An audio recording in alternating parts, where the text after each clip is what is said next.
bagaimana cara kita menyikapi perbedaan-perbedaan yang ada di kalangan para ulama. Nah, apakah kita ini kalau sudah mengikuti pendapat satu ulama tertentu, umpamanya saya mengikuti Imam Syafi'i, apakah selanjutnya dalam mensikapi persoalan-persoalan kehidupan ini, apakah harus selalu mengikuti Imam Syafi'i atau boleh juga kita mengambil pendapat yang lain? Atau tadi orang cenderung untuk memilih pendapat imam ini aja yang menurut saya cocok, kemudian besok lagi memilih ya imam yang lain gitu. Nah, ini bagaimana, Ustaz? Cara seperti itu apakah diperbolehkan? Nah, yang kedua, sebenarnya imam madhab itu ada berapa, Ustaz, jumlahnya? Monggo, Ustaz, kami silakan.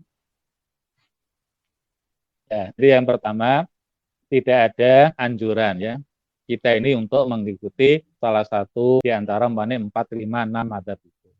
Kita bebas untuk memilih di antara imam-imam tadi. Kita tidak dianjurkan untuk memilih satu imam madzhab. Karena imam-imam madzhab sendiri, statementnya adalah, kamu jangan ngikuti madzhabku.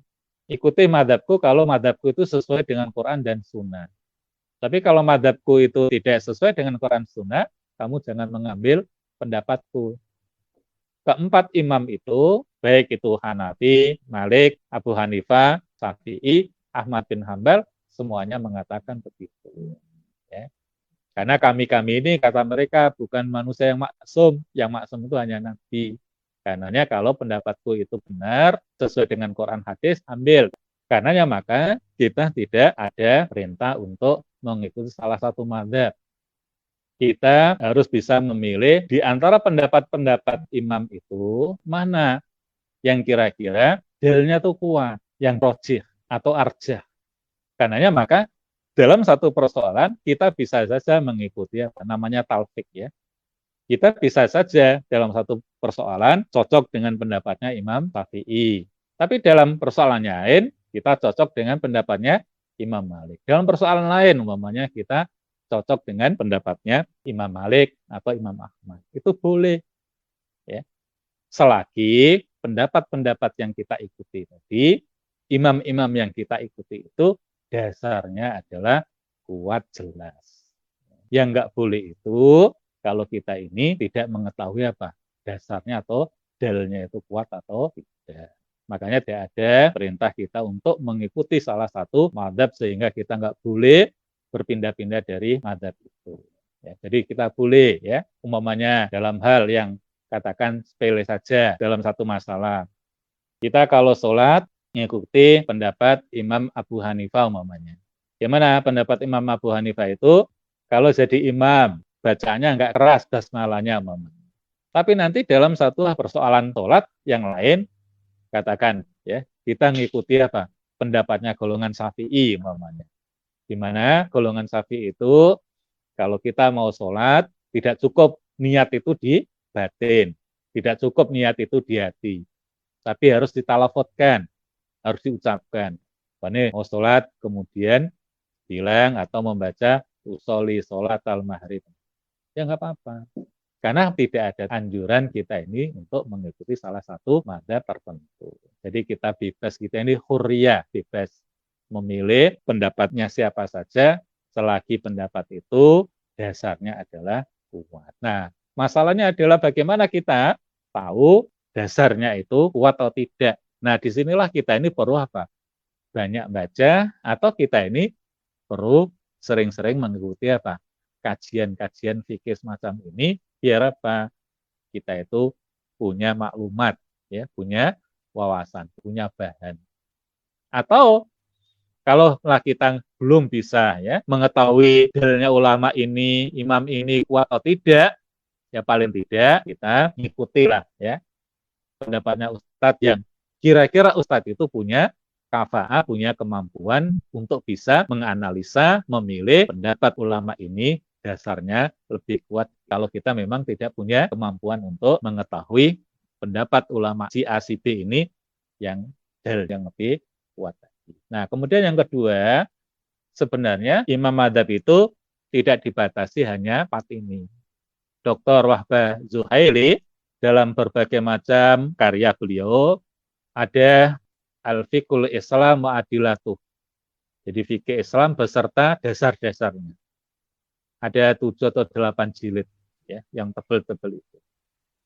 Di situ Wahbah Zuhaili tidak hanya mencantumkan 4 mazhab itu saja, tapi lebih dari 4 mazhab itu. Ada mazhab Dzahiriyah, ada mazhab Zaidiyah, ada mazhab Syiah, semuanya dimasukkan ke dalam kitab Al-Fiqhul Islam Adilah. Juga punya Mausu'atul Fiqih Al-Islam. Juga punya kitab fikih atas mazhab Khamsah, Sab'ah, dan seterusnya. Artinya bahwa imam mazhab itu sebenarnya tidak hanya 4. Cuman ya 4 ini yang paling terkenal. Ya. Sehingga itulah yang sering dimunculkan. Tapi sebenarnya masih banyak. Apalagi kalau kita baca ya dalam kitab Nailul Autor. Kitab Nailul Autor ini adalah syarah kitab hadis dari Al-Muntaqah, karya Imam Ibnu Taimiyah. Kemudian hadis-hadis yang ada dalam kitab Al-Muntaqah ini disyarahi oleh Imam Syaukani. Syarahnya itu dinamakan, diberi judul Nailul Autor. Jadi Nailul Autor ini kitab syarah hadis Al-Muntaqah karya Imam Ibnu Taimiyah. Nah, di dalam kitab Nailul Autor ini Imam Syaukani itu Masya Allah memiliki keluasan pendapat, ilmu dalam masalah fikih. Sehingga pendapat-pendapat ulama yang dimasukkan ke dalam kitab Nailul Autor itu tidak hanya 4 mazhab ini, tetapi bisa 10 imam mazhab atau 10 mazhab aliran yang dimasukkan dalam kitab Nailul Autor ini. Walaupun ya Imam Syaukani ini sebenarnya adalah dari aliran mazhab Zaidiyah. Siapa mazhab Zaidiyah itu? Itu adalah mazhab Syiah. Jadi bagian dari golongan Syiah. Cuman pendapat-pendapat golongan Zaidiyah ini itu lebih dekat dengan pendapatnya Ahlussunnah. Baik itu dalam bidang fikih maupun dalam bidang tafsir. Banyak ulama-ulama dari golongan Zaidiyah ini yang memiliki kitab-kitab fikih dan kitab-kitab tafsir. Nah, kitab-kitab fikih dan tafsir itu hampir sama pendapatnya dengan ulama-ulama Sunni atau Ahlussunnah. Begitu juga tafsir-tafsir karya mereka pun juga ya itu sama dengan tafsir-tafsir yang dikarang oleh ulama-ulama Sunnah. Karena ya maka kitab Nailul Autor itu juga dikaji di pondok-pondok pesantren juga ya. Nah, menjadi apa? Referensi marojik ya di perguruan-perguruan tinggi, di pesantren dan sebagainya. Karena apa?